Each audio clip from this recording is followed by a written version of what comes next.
Bismillahirrahmanirrahim. Assalamualaikum warahmatullahi taala wabarakatuh. Jadi hari ini saya Abdullah Ihsan bin Muhammad Yasin di 2021 2099 118 ingin membentangkan tentang aspek-aspek positif dalam memahami keimanan kepada qada dan qadar. Dan yang pertama saya akan membentangkan tentang pengenalan, dan yang kedua fungsi beriman kepada qada dan qadar.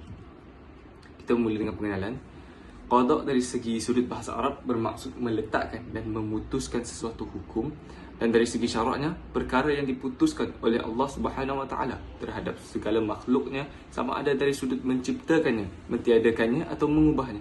Manakala qadar ini dari sudut bahasa Arab membawa kata erti menetapkan sesuatu dengan kadar yang tertentu.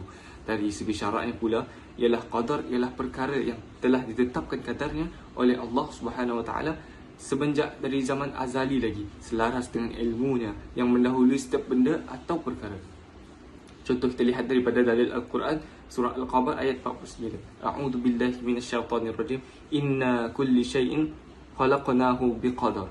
Maksudnya, sesungguhnya kami menciptakan tiap-tiap sesuatu itu menurut takdir yang telah ditentukan. Jadi di sini bagi pengenalan ini menerangkan kita bahawa takdir yang ditentukan ini semuanya di tangan Allah Subhanahu Wa Taala. Maka kita hendaklah redha di atas ketentuan yang Allah berikan kepada kita.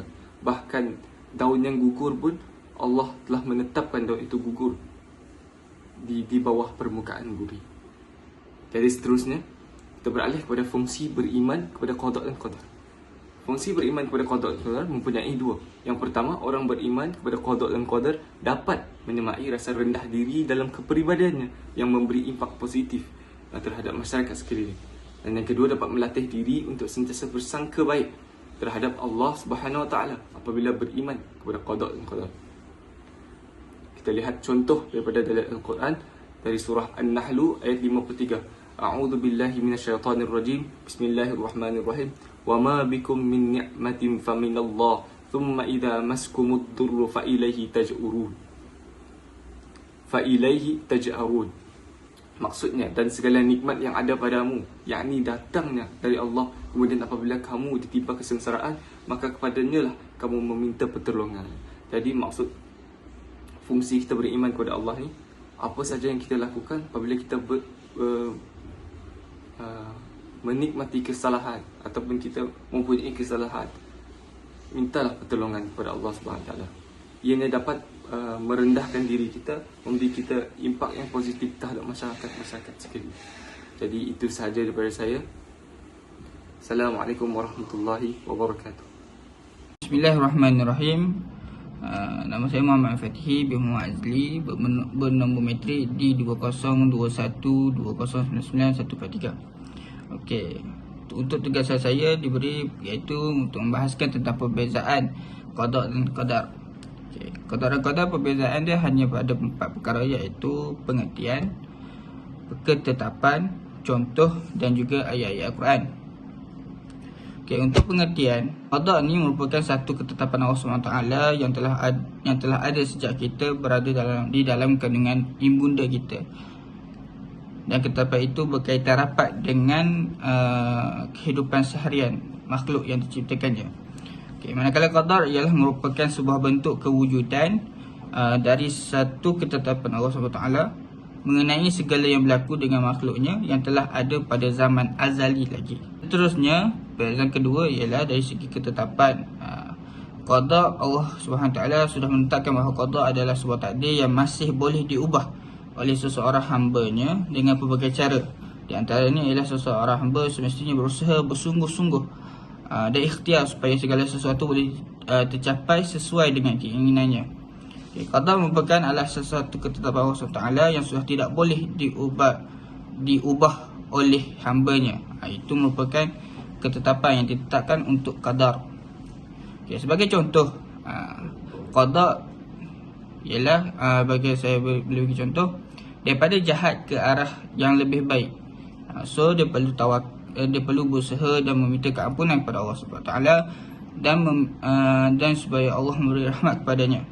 Dan qadar ialah ajal, jodoh, hari kiamat dan jenis jantina yang tidak diketahui oleh seseorang hambanya melainkan Allah Subhanahu Taala sahaja. Kalau contoh ajal, kerana apa? Sebab telah ditulis di dalam ataupun dicatat di Lauhul Mahfuz. Okey. Untuk dalil mengenai penjelasan ayat Al-Quran di dalam suratul Al-Isra, iaitu menerangkan tentang al-qada. Wa qada rabbuka alla ta'budu illa iyyahu wa bil walidayni ihsan imma yablughanna indakal kibara ahaduhuma aw kilahuma fala taqul lahumu uffin wa la tanharhuma wa qul lahumu qawlan karima.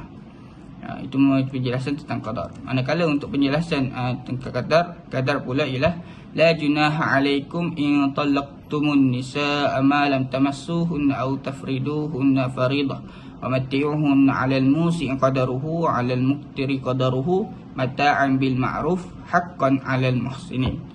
Sekian sahaja daripada saya. Bismillahirrahmanirrahim. Assalamualaikum warahmatullahi taala wabarakatuh. Nama saya Muhammad Azim bin Suzurwadi, bernombor metrik Kandi 2021-2099112. Hari ini saya akan membincangkan satu aspek positif dalam kita memahami keimanan kepada qada dan qadar, iaitu memupuk sifat sabar dalam diri. Segala sesuatu yang terjadi di atas muka bumi ini adalah satu ketetapan Allah SWT, termasuklah semua perkara baik dan buruk, hidup dan mati dan seumpamanya. Percaya dan yakin sepenuh hati bahawa Allah SWT memiliki kehendak ketetapan ke atas semua makhluknya merupakan wujud daripada kita beriman kepada qada dan qadar. Meskipun segala sesuatu yang terjadi di atas muka bumi ini adalah satu ketetapan Allah SWT, namun ia bukanlah bererti bahawa kita bertindak sesuka hati kita, untuk kita bertindak sesuka hati kita dan tidak melakukan apa-apa perkara. Ini kerana Allah SWT tidak akan merubah sesuatu keadaan kaum tersebut sebelum kaum tersebut mengubah keadaan mereka, diri mereka sendiri. Jadi firman Allah SWT dalam surah Al-Baqarah ayat 216, A'udzubillahi minasyaitonirrajim, wa asa an takrahu syai'an wa huwa khairul lakum wa asa an tuhibbu syai'an wa huwa syarrul lakum wallahu ya'lamu wa antum la ta'lamun. Boleh jadi kamu membenci suatu perkara tersebut padahal ia amat baik bagi kita, dan boleh jadi kita menyukai sesuatu perkara tersebut padahal ia amat buruk bagi kita. Allah mengetahui sedangkan kita tidak mengetahui. Daripada ayat tersebut dapatlah kita fahami bahawa mungkin apa yang kita rancangkan dan kita tetapkan itu tidaklah seperti mana yang kita mahukan, tetapi kita sebagai Muslim haruslah kita meyakini bahawa segala yang telah ditetapkan oleh Allah SWT itu cukuplah terbaik untuk kita. Jadi di samping kita memupuk sifat sabar dalam diri, setiap mukmin juga diajarkan oleh agama untuk kita bersifat redha atas ketentuan Allah Subhanahu Taala. Sifat redha perlulah seiring dengan sifat sabar yang ada dalam diri kita. Tidak kiralah perkara tersebut terjadi sama ada baik dan buruk. Itu saja, wallahu alam. Assalamualaikum warahmatullahi taala wabarakatuh. Terima kasih. Bismillahirrahmanirrahim. Assalamualaikum warahmatullahi wabarakatuh. Nama saya Muhammad Ikman bin Zulkhairi, bernombor metrik di 2021-2099134. Baik, di sini saya ingin menerangkan satu aspek positif dalam memahami qada dan qadar, iaitu terhindar daripada sifat sombong. Seperti mana yang kita sedia maklum bahawa sifat sombong ini adalah sifat yang keji dan sifat yang dilarang oleh Islam. Bahkan sifat sombong ini adalah sifat yang dibenci oleh Allah Subhanahu Wa Taala, sebagaimana firman Allah Subhanahu Wa Taala dalam surah Luqman ayat ke-18 yang bermaksud, dan janganlah kamu memalingkan wajahmu dari manusia, ini kerana sombong, dan janganlah berjalan dengan angkuh, sesungguhnya Allah tidak menyukai orang-orang yang sombong dan berbangga diri. Kembali kepada fokus utama kita, aspek positif dalam memahami qada dan qadar dapat menghindari manusia daripada sifat sombong. Umat Islam yang memahami makna qada dan qadar dengan makna yang tepat, mereka akan lebih cenderung terhadap sikap rendah hati. Selain itu, mereka juga akan melakukan pelbagai amal kebaikan dan berakhlak dengan akhlak yang mulia sebagai tanda kesyukuran mereka kepada Allah Subhanahu Wa Taala. Di samping itu, umat Islam akan mengetahui bahawasanya segala kejayaan dan kekayaan yang dimilikinya bukan sahaja daripada usahanya, bahkan daripada pertolongan dan ketentuan Allah Subhanahu Wa Taala. Kerana tanpa pertolongan dan ketentuan Allah, manusia tidak akan mampu untuk mencapai segala kejayaan yang diimpikannya. Oleh itu, jelaslah bahawa memahami qada dan qadar dapat menghindari manusia daripada sifat sombong. Sekian sahaja daripada saya. Assalamualaikum warahmatullahi wabarakatuh. Bismillahirrahmanirrahim. Assalamualaikum warahmatullahi wabarakatuh. Nama saya Muhammad Imran Aiman bin Muhammad Jafri, bernomor metrik di 2021-2099-127. Hari ini saya akan membentangkan tentang aspek-aspek positif dalam memahami keimanan kepada qada dan qadar. Antara aspek-aspek positif dalam memahami keimanan qada dan qadar ialah selalu berserah kepada Allah Subhanahu Wa Taala. Dalam mengimani qada dan qadar, setiap individu akan mempunyai hikmah atau kesan yang baik dalam kehidupan sehariannya. Antara salah satu hikmah yang akan diperoleh oleh seorang insan yang beriman kepada qada dan qadar ialah memiliki sifat selalu berserah kepada Allah Subhanahu Wa Taala. Dalam arti kata lain, mempunyai sifat redha dan tawakal kepada Allah Subhanahu Wa Taala. Hubungan sifat redha dan tawakal ini adalah amat penting yang harus dimiliki ataupun yang wajib dimiliki oleh setiap orang dalam menjalani kehidupan seharian, kerana redha bermaksud menerima segala ketentuan daripada Allah Subhanahu Wa Taala, manakala tawakal pula bermaksud menyerah segala perbuatan kita kepada Allah Subhanahu Wa Taala. Untuk dinamakan tawakal, ianya mempunyai dua syarat tersendiri. Yang pertama, melakukan semua perkara dengan bersungguh-sungguh dan ikhlas. Yang kedua, yakin dan berpegang kepada Allah Subhanahu Wa Taala. Selain itu, ia juga akan mempertingkatkan iman kita dalam kehidupan seharian dalam melakukan amal soleh. Ini telah ditegaskan di dalam surah Al-Imran ayat 122 yang bermaksud kepada Allah sahajalah orang-orang mukmin bertawakal.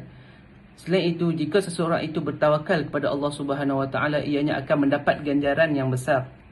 Antaranya, rezekinya akan bertambah dan sentiasa merasa cukup dengan apa yang dimiliki. Kesimpulannya, kesan daripada beriman kepada qada dan qadar ini amatlah penting dalam kehidupan kita sebagai orang-orang mukmin yang bertakwa. Selain itu, sesiapa yang memahami konsep qada dan qadar, ianya akan menanam sifat-sifat positif dalam dirinya sendiri. Sekian itu sahaja. Assalamualaikum warahmatullahi wabarakatuh. Assalamualaikum warahmatullahi wabarakatuh. Saya Muhammad Iqbal bin Ma'ruf, memegang nombor metrik di 2021-2099-153. Ingin membentangkan tajuk beriman pada qada dan qadar berkaitan aspek jiwa yang tenang. Orang yang beriman kepada qada dan qadar ini sentiasa mengalami ketenangan jiwa dalam hidupnya, sebab ia selalu merasa senang dengan apa yang ditentukan oleh Allah SWT kepadanya. Okey, isi yang pertama, ketenangan jiwa adalah sumber bagi kebahagiaan, iaitu seseorang individu tidak akan mengalami perasaan yang bahagia sekiranya jiwanya tidak tenang.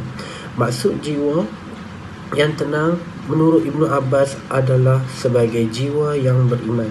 Jiwa yang tenang adalah anugerah daripada Allah SWT berkat sabar dilalui hambanya.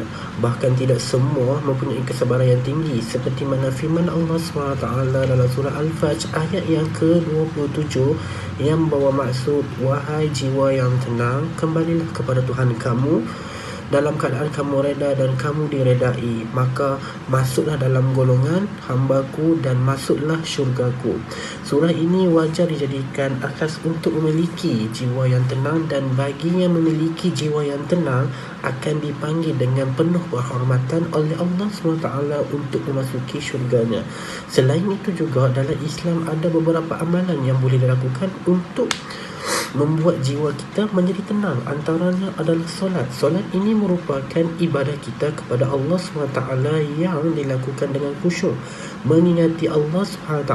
Seterusnya adalah berzikir, di mana zikir kita kepada Allah adalah satu cara untuk meraih ketenangan jiwa dalam Islam. Dengan kebanyakan berzikir, bahkan kita selalu mengingati akan Allah SWT, baik itu kebesarannya, kesuciannya dan segala bentuk syukur atas nikmat yang diberikannya. Selain solat dan zikir pun sudah, cara yang lain juga boleh juga, iaitu adalah berpuasa. Puasa ini tidak hanya menahan makan dan minum dari terbit fajar sampai terbenam matahari, namun ia juga menahan hawa nafsu. Akhir sekali, ketenangan jiwa ini adalah sebuah kondisi tidak memiliki beban dalam beraktivitasi yang disertai dengan perasaan bahagia.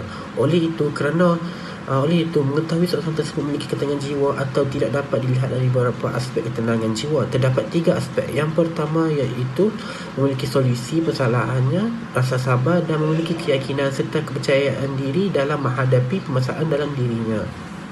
Okey, kesimpulan yang boleh saya cakapkan dekat sini berkaitan beriman pada qada dan qadar ini selalunya berhubung erat. Qada adalah ketentuan, manakala ketentuan, hukum atau rencana Allah SWT sejak zaman azali lagi. Bahkan qada ini adalah kenyataan dari ketentuan atau hukum Allah SWT. Selain itu, hubungan qada dan qadar ini ibarat rencana dan perbuatan. Beriman kepada qada qadar ini juga sebagai pokok keimanan, kerana beriman pada qada dan qadar ini merupakan salah satu rukun iman, yang mana iman seseorang tidaklah sempurna dan sah kecuali beriman kepadanya. Barang siapa yang mentauhidkan Allah SWT dan beriman pada qadar, maka tauhidnya sempurna. Dan barang siapa yang mentauhidkan Allah dan mendustakan qadar, maka dustanya merosakkan tauhidnya.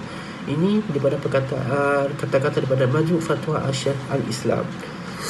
Akhir sekali, jika kita ditimpa musibah, maka ia akan bersabar, sebab buruk menurut kita ini belum tentu lagi baik menurut Allah. Bahkan sebaliknya, baik menurut kita ni belum tentu lagi baik menurut Allah SWT. Sebab apa? Kerana dalam kaitan dengan takdir ini akan terlahir sikap sabar dan tawakal yang dibuktikan dengan terus-menerus usaha sesuai dengan kemampuan untuk mencari takdir yang terbaik dari Allah SWT. Sekian, terima kasih.